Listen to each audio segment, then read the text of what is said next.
जय श्री राधे सभी मित्रों को। ध्यान मूलम गुरु मूर्ति पूजा मूलम गुरु पदम मंत्र मूलम गुरु वाक्य मोक्ष मूलम गुरु कृपा गुरु ब्रह्मा गुरु विष्णु गुरुदेव महेश्वराय गुरु साक्षात परम तस्मै श्री गुरुवे नमः। सदगुरुदेव भगवान के श्री चरणों का ध्यान करते हुए वीडियो को आगे बढ़ाते हैं। तो आज के वीडियो में हम जानेंगे कलयुग की शुरुआत किस प्रकार हुई और कलयुग किसके ऊपर प्रभाव डालता है जिससे व्यक्ति की बुद्धि भ्रष्ट हो जाती है और वह गलत आचरण में उतर जाता है। तो सामान्यतः 4 युग बताए गए हैं, सतयुग, त्रेता युग, द्वापर युग और यह चल रहा है जो कलयुग। कलयुग को आरंभ हुए 5126 वर्ष हुए हैं और कलयुग किस प्रकार हावी होता है मनुष्य के जीवन में, इस विषय पे भी चर्चा की जाएगी। तो ध्यानपूर्वक अंत तक वीडियो को जरूर देखें, तभी आपको पता चलेगा और कथा के माध्यम से आपको पूरा समझाया जाएगा। तो वीडियो को स्टार्ट करते हैं।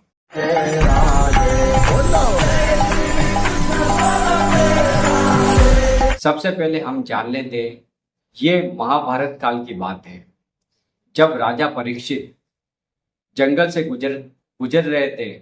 उस समय शमीक ऋषि अपने ध्यान में मग्न थे, ध्यानस्थ थे, वे तपस्या कर रहे थे। उस समय राजा उनके द्वार पे गए और उन्होंने आवाज लगाई, हे मुनि, मुझे थोड़ा जल दीजिए, जल पिलाइए। लेकिन शमीक ऋषि अपने ध्यान में मग्न थे और श्री हरि का चिंतन कर रहे थे। उनको पता ही नहीं चला क्योंकि वो ध्यान में थे। राजा ने सोचा कि मेरा कोई सत्कार नहीं किया, मेरा कोई सम्मान नहीं किया, तो वो क्रोधित हो बैठे। तो उनके ऊपर कलयुग ने हाथों हाथ ही प्रभाव दिखाया और उनके अंदर प्रवेश हो गया। कलयुग प्रवेश होते ही उनकी बुद्धि में ऐसा प्रवेश हुआ कि उनकी बुद्धि काम करनी बंद कर दी। अब उन्होंने क्या किया, एक मरे हुए सांप को लाकर उनके गले में लटका दिया। ठीक है, उसके बाद में यह हुआ, जब वो राजा वहां से चले गए तब जो उनका पुत्र था, शमीक ऋषि थे, उनका पुत्र था श्रृंगी ऋषि। उनको पता चला कि मेरे पिताजी का ऐसा अपमान, वो गए और उन्होंने वो पिताजी के गले से सांप को हटाया और उनको पता चलते ही वो क्रोधित हो बैठे और उन्होंने कहा कि मेरे पिताजी का ऐसा अपमान। उन्होंने जो राजा परीक्षित थे उनको श्राप दे डाला कि तुम्हें 7 दिन में तक्षक सांप आके काटेगा और तुम्हारी मृत्यु हो जाएगी। तो इस प्रकार कलयुग ने प्रवेश किया। हमारे ऊपर भी कलयुग की शरीर पे कलयुग कभी भी प्रवेश कर सकता। कैसे? जैसे आप मांस खाते हैं, पराई माता बहनों के सामने गलत दृष्टि रखते हैं, चोरी करते हैं, हिंसा करते हैं, छल कपट करते हैं, व्यभिचार करते हैं, तो इन सभी के ऊपर कलयुग का प्रभाव पड़ता है। अब जैसे आपको मनुष्य जन्म मिला है, आपके पास बुद्धि है, लेकिन आप उस बुद्धि का निर्णय नहीं कर पा रहे हैं। जैसे आप संसार में आपके पास सब सुख सुविधा है, धन है, वैभव है, पुत्र है, परिवार है, सब है, लेकिन आपका मन अशांत है क्योंकि कलयुग आपके ऊपर हावी हो गया है।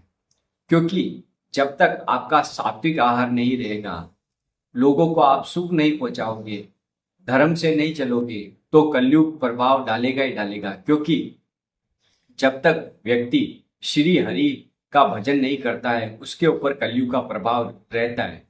तो मैं आपको एक श्लोक सुना देता हूँ। भगवान श्री कृष्ण कहते हैं कि मते परतरम नान्य किंचित दस्ति धनंजय मई सर्विदम प्रोतम सूत्रे मणिगणा एव।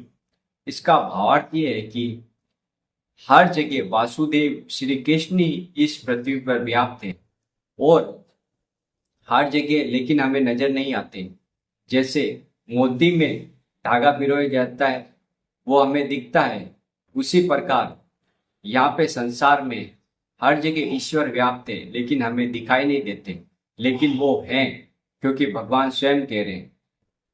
अब एक और श्लोक सुनिए, ये यथा माम प्रपदन्ते तास्तथे वजामयम मम वर्तमानु वर्तन्ते मनुष्य पाठ सर्वसे।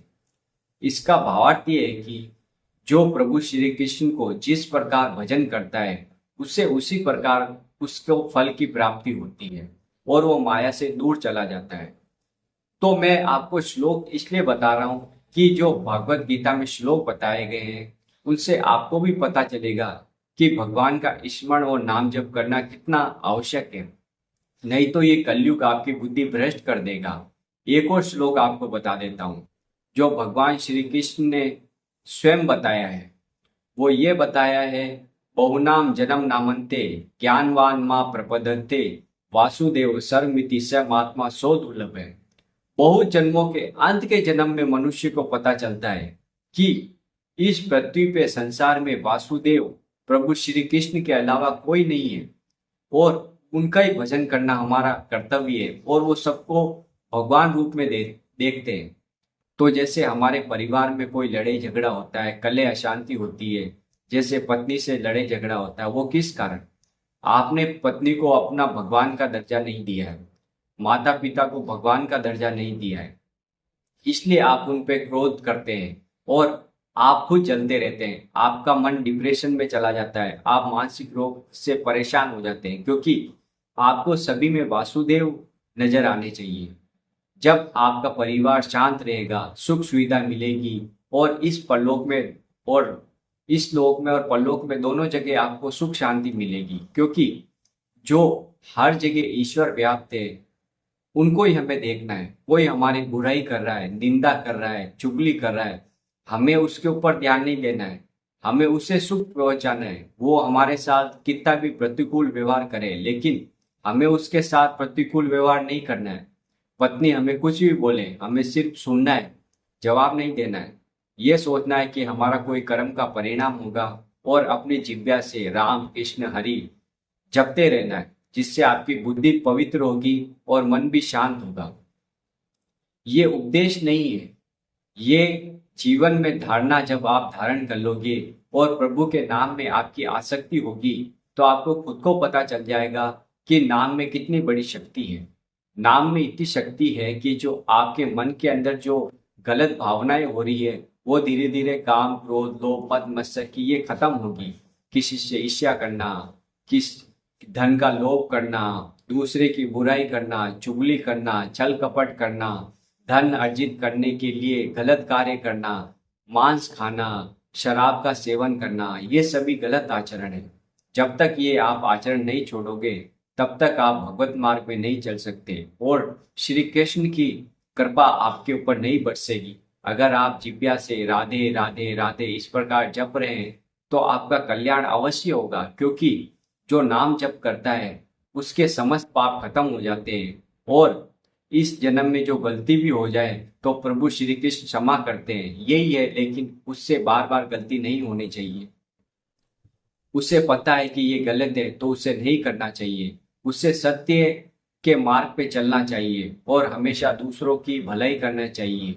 गरीब व्यक्ति को, कोई भूखा व्यक्ति, उसको भोजन कराना चाहिए, दान पुण्य करना चाहिए। इससे क्या होगा, सेवा भावना आपकी जैसे ही बनेगी तो आपके जीवन में अपार आनंद आएगा और प्रभु श्री कृष्ण आपको धन वैभव सब प्रदान करेंगे। बस यही है कि आपको कलयुग केवल नाम आधारा, सुमिर सुमिर नर उतर ही पारा। केवल आपका प्रभु श्री कृष्ण का नाम जप करना है, उससे आप इस लोक में और परलोक में दोनों जगह सुखी हो जाएंगे। ये वीडियो आपको कैसा लगा? वीडियो को लाइक कर दें, कमेंट कर दें, शेयर कर दें और चैनल पर नए तो चैनल को सब्सक्राइब जरूर कर दें, क्योंकि ऐसी आध्यात्मिक वीडियो हम आपके लिए लाते रहते हैं। राधा वल्लभ श्री हरिवंश।